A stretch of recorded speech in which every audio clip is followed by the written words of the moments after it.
Dreamscape presents The Secret of the Old Mill by Franklin W. Dixon, narrated by Hayden Bishop.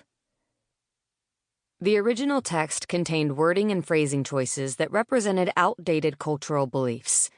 Per the publisher's discretion, this audiobook edition makes minor edits to these instances to avoid perpetuating of racial prejudice or stereotyping.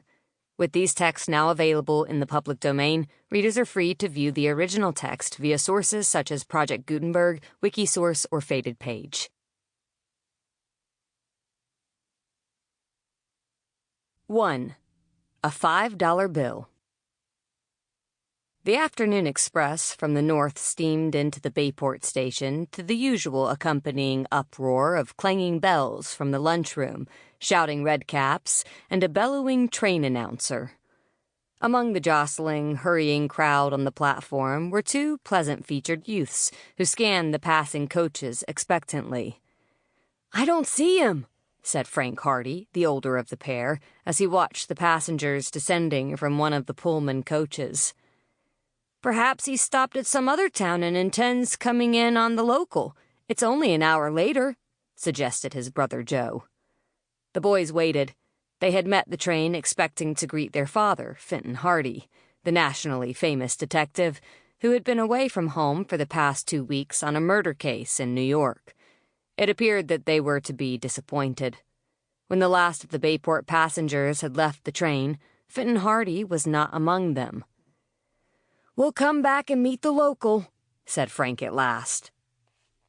The brothers were about to turn away and retrace their steps down the platform when they saw a tall, well-dressed stranger swing himself down from the steps of the nearest coach. He was a man of about 30, dark and clean-shaven, and he hastened over toward them. "I want to pay a fellow $1 out of this 5, remarked the stranger as he came up to the boys. "Can you change the bill?" At the same time, he produced a $5 bill from his pocket and held it out inquiringly. He was a pleasant-spoken young man, and he was evidently in a hurry. "I could try the lunchroom, I suppose, but there's such a crowd that I'll have trouble being waited on," he explained, the bill fluttering in his hands. Frank looked at his brother and began feeling in his pockets. "I've got $3, Joe. How about you?" Joe dug up the loose change in his possession. There was a $1 bill, a 50-cent piece, and 3 quarters. $2 and a quarter, he announced. "I guess we can make it." He handed over $2 to Frank, who added it to the $3 of his own and gave the money to the stranger, who gave Frank the $5 bill. Sample complete. Ready to continue?